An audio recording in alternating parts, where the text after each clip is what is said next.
Hello అండి. మీకోసం ఒక చక్కని కథ. అనవసరంగా ఎవరికి ఫోన్ చేయని ప్రశాంత్ ఆ రోజు చెల్లెలికి ఫోన్ చేశాడు. అందులోనూ రాత్రి 7 గంటలకు చేయటంతో ఆశ్చర్యపోయింది శ్రావణి. హలో అన్నయ్య చెప్పు.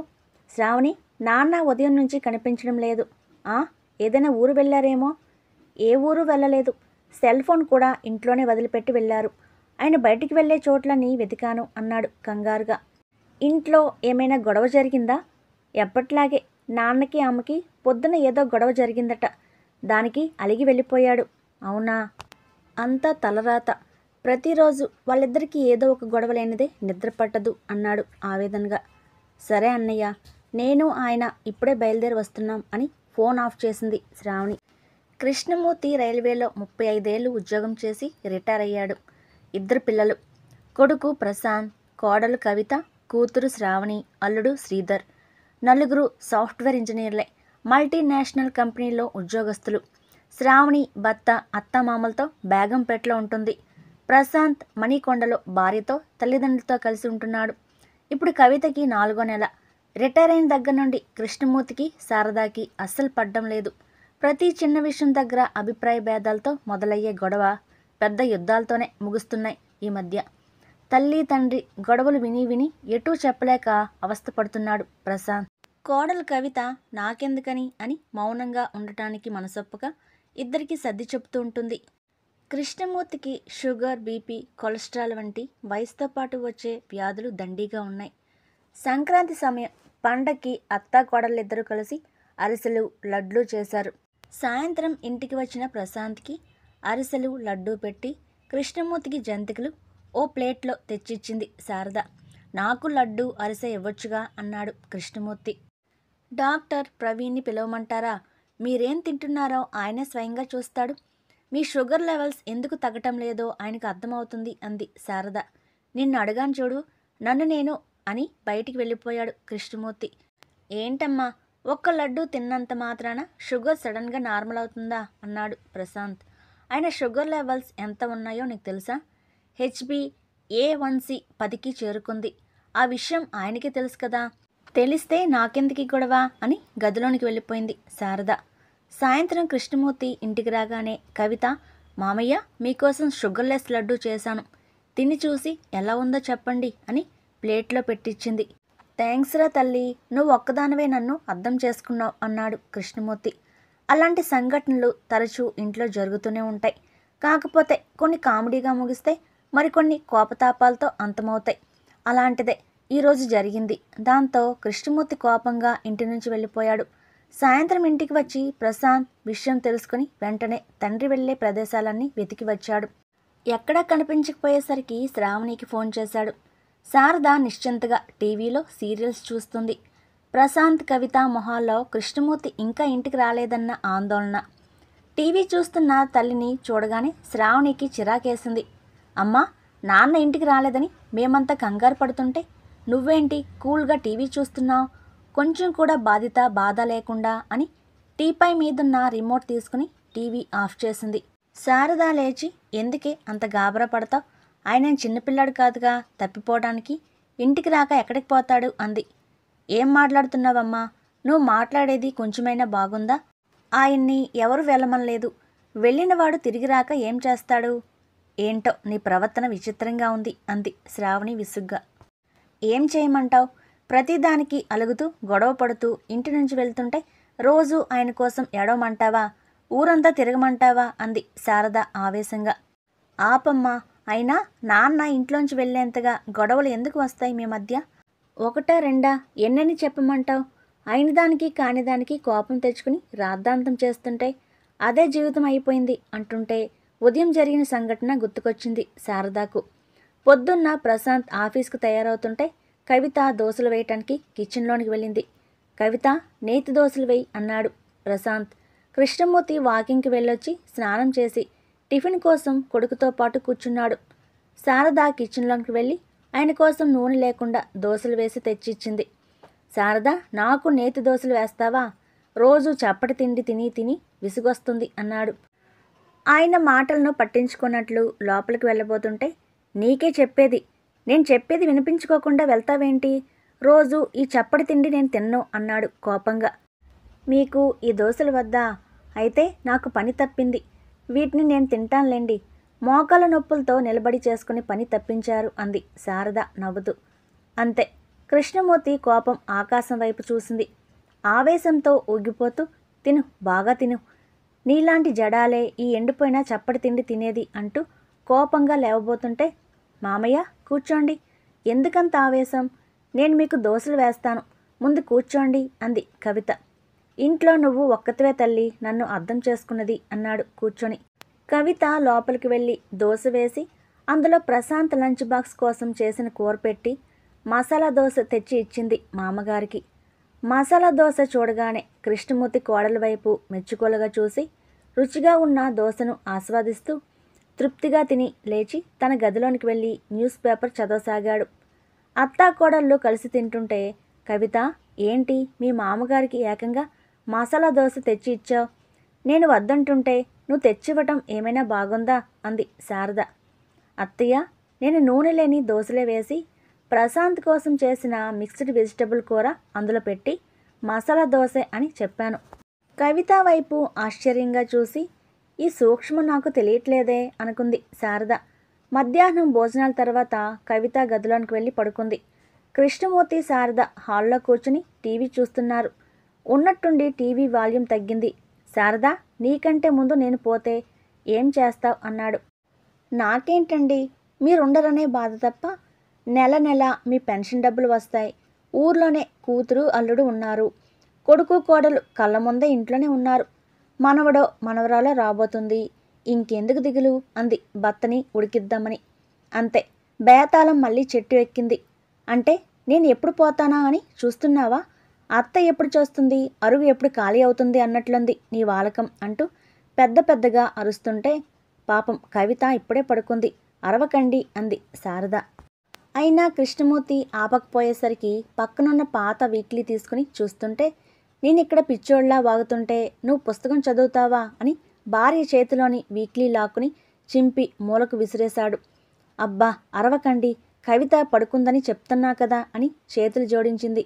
అయినా ఆపకపోతుంటే చిరాకొచ్చి గదిలోకి వెళ్ళి మంచం మీద నడుం వాల్చింది. కాసేపట్లో కన్ను మలిగింది. సాయంత్రం కవిత కాఫీ తీసుకొచ్చి లేపేసరికి మెలకువ వచ్చింది. నాకు అప్పుడు చెప్పింది కవిత ఆయన ఇంట్లో లేడని అని చెప్పడం ముగించింది శారద. కొడుకు కూతురు ఆశ్చర్యంగా వింటుంటే అల్లుడు శ్రీధర్ కల్పించుకుని, ప్రశాంత్, జరిగిందేదో జరిగింది. ఇప్పుడు మామయ్య ఎక్కడికి వెళ్ళారో ఏమైనా ఐడియా ఉందా అని అడిగాడు. అంతలో పక్కింటి 10 ఏళ్ల కుర్రాడు బాల్ ఇటువైపు పడిందని వచ్చి తీసుకెళ్తూ, కవితక్క, మీ ఇంట్లో ఉండే తాతయ్య పార్కులో ఉన్నాడు అన్నాడు. అందరూ ఆశ్చర్యంగా వాడివైపు చూశారు. నిజంగానా?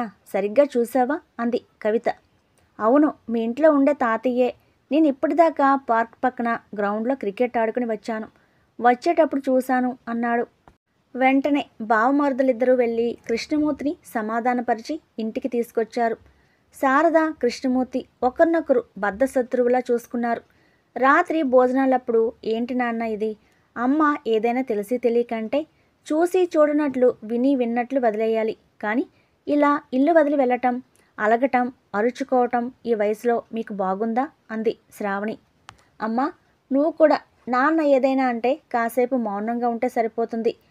పిల్లలం మేమేదైనా గొడవ పడితే పెద్దవాళ్ళుగా మీరు సర్ది చెప్పాలి. కానీ మన ఇంట్లో రివర్స్లో ఉంటుంది. అసలే కవిత ప్రెగ్నెంట్ కూడా, కాస్త అర్థం చేసుకోండి అన్నాడు ప్రశాంత్.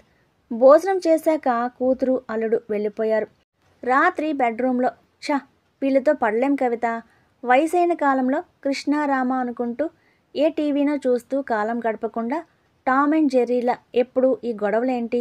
నాకు పిచ్చెక్కుతోంది.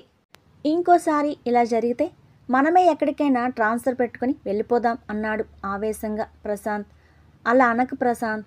ఈ పెద్ద వయసులో వాళ్ళిద్దరినీ ఒంటరిగా వదిలి మన తోవన మనం వెళ్ళిపోతే వాళ్ళ బాగోగులు ఎవరు చూసుకుంటారు? చిన్న వయసులో నువ్వు మీ చెల్లి ఎంత గొడవ చేసుంటారు. అప్పుడు మీ ఇద్దరిని వదిలి వాళ్ళు ఎక్కడికైనా వెళ్ళారా? లేక మిమ్మల్ని హాస్టల్కి పంపారా? పెంచి పెద్ద చేసి ప్రయోజకులను చేయలా? అలాగే ఇది కూడా అంది కవిత. ప్రశాంత్ బదులివ్వలేదు. ఇప్పుడు ఏమంటావు? వాళ్ళిద్దరూ గొడవ పడకుండా ఉండాలి అంతే కదా? అది ఇకపై నేను చూసుకుంటాను. మనసు పాడు చేసుకోకుండా నెమ్మదిగా నిద్రపో అంది అనునయంగా భర్తతో కవిత. మర్నాడు ఉదయం ఎప్పట్లాగే ఎవరి పనుల్లో వాళ్ళు నిమగ్నమయ్యారు. ప్రశాంత్ టిఫిన్ తిని ఆఫీస్కి వెళ్ళాడు. కొడుకుతో పాటే బ్రేక్ఫాస్ట్ తిని కృష్ణమూర్తి బయటికి వెళ్ళాడు. కవిత శారద కలిసి టిఫిన్ తింటుంటే, అత్తయ్య మార్కెట్ వరకు వెళ్ళొద్దాం రండి, మధ్యాహ్నం భోజనానికి ప్రశాంత్ ఇంటికి వస్తానన్నాడు, బిర్యానీ చేయమన్నాడు అంది కవిత. ఇవాళేంటి కొత్తగా నన్ను రమ్మంటున్నావు? ఈయనకు కానీ ప్రశాంత్కి కానీ ఇంటికి కావలసినవన్నీ సూపర్ మార్కెట్కి వెళ్ళి తెచ్చేవాళ్ళు కదా. ఇంట్లో ఉంటే అదోలా ఉంది, ప్రెగ్నెంట్ని కదా, కాస్త రిలీఫ్గా ఉంటుందని ఒంటరిగా వెళ్ళటం ఎందుకని తోడికి మిమ్మల్ని పిలిచాను అంది. ఇద్దరు సూపర్ మార్కెట్కి వచ్చారు. అక్కడ మనకు కావలసిన వస్తువులు ఎలా ఎంపిక చేసుకోవాలి, ఎక్స్పైరీ డేట్ ఎలా చూడాలి, కార్డ్ ఎలా ఉపయోగించాలి, గూగుల్ పే ద్వారా ఎలా డబ్బు చెల్లించాలో వివరంగా అత్తగారికి నేర్పించింది కవిత. వచ్చేటప్పుడు తోవలో ఉన్న లైబ్రరీకి తీసుకొచ్చింది. అక్కడ డబ్బు కట్టి శారదాని సభ్యురాల్ని చేసింది. అక్కడ ప్రముఖ రచయిత్రుల పుస్తకాలు అనేకమున్నాయి. శారదాకి ఆ పుస్తకాలు చూడటంతో ప్రాణం లేచి వచ్చినట్లు అనిపించింది. పెళ్లి కాకముందు ఎన్నెన్ని పుస్తకాలు చదివేదాన్నో తెలుసా అంది. మీరు పుస్తకాలు చదువుతారా అత్తయ్య? చదువుతారా అంటేవేంటి? ఒకప్పుడు చిన్న పేపర్ ముక్క కనిపించినా వదిలేదాన్ని కాదు. కథలు నవళ్ళు చదువుతుంటే ఆకలి కూడా తెలిసేది కాదు.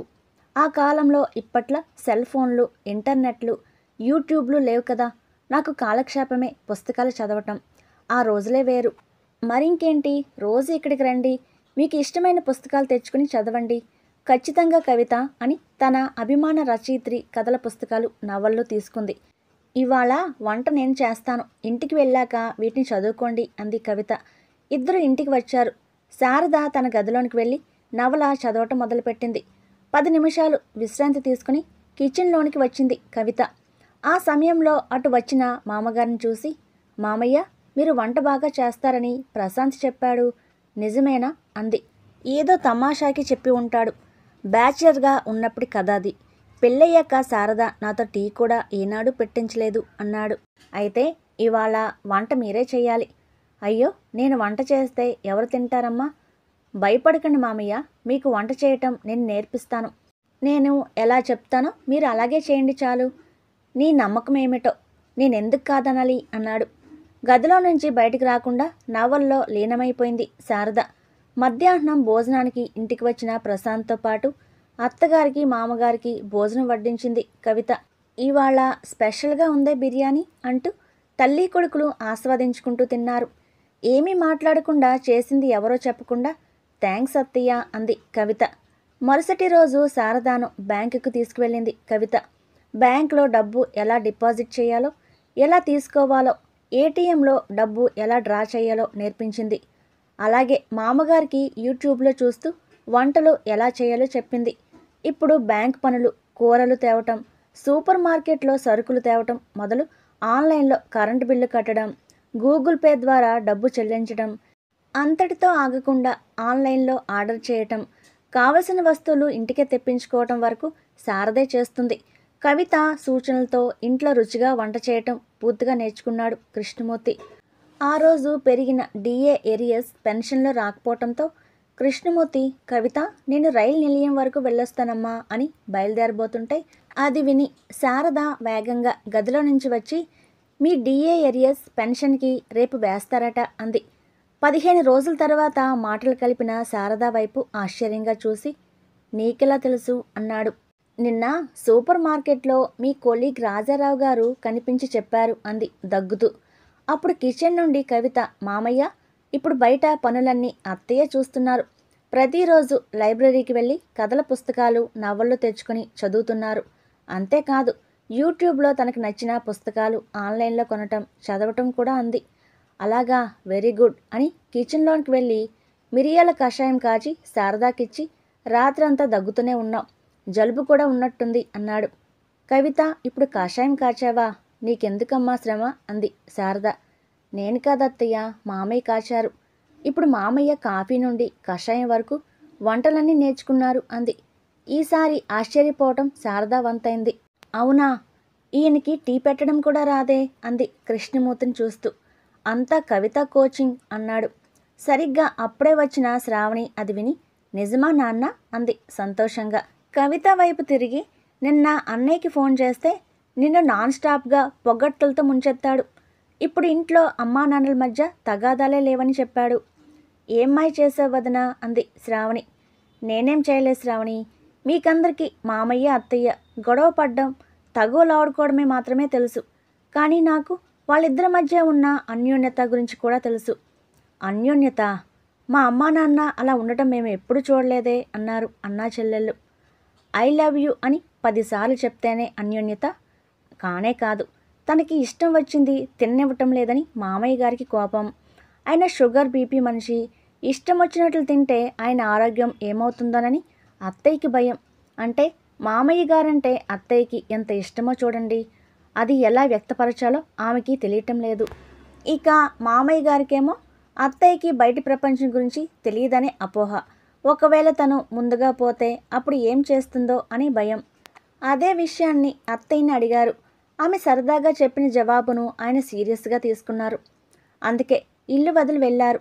నేను అత్తయ్యతో, నిజంగానే మామయ్య మీకంటే ముందు పోతే మీకేం బాధ ఉండదా? ఆయన ఇల్లు వదిలి వెళ్తే ఏం తిన్నారో ఎలా ఉన్నారో అని బాధ వేయటం లేదా అని అడిగాను.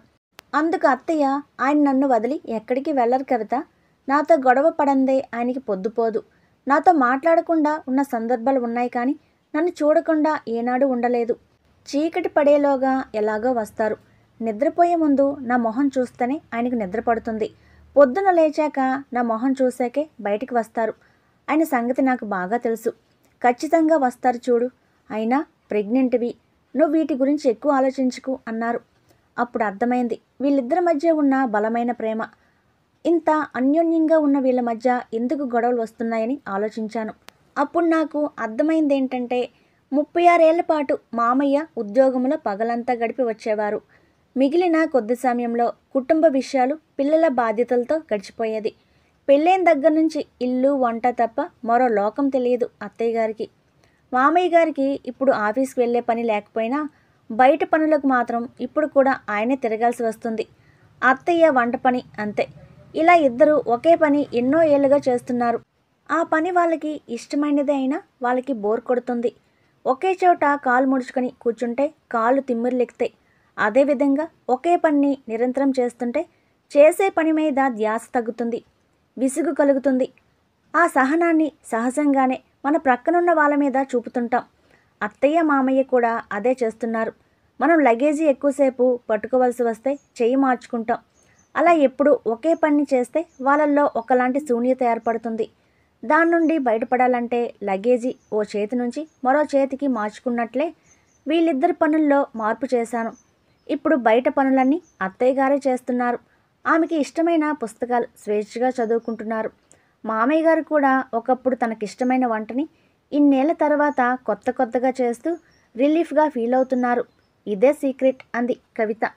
కవిత మాటలు విన్న శ్రావణి, శ్రీధర్, ప్రశాంత్ నవ్వుతూ క్లాప్స్ కొడుతుంటే వాళ్ళతో పాటు చేతులు కలిపారు కృష్ణమూర్తి, శారద.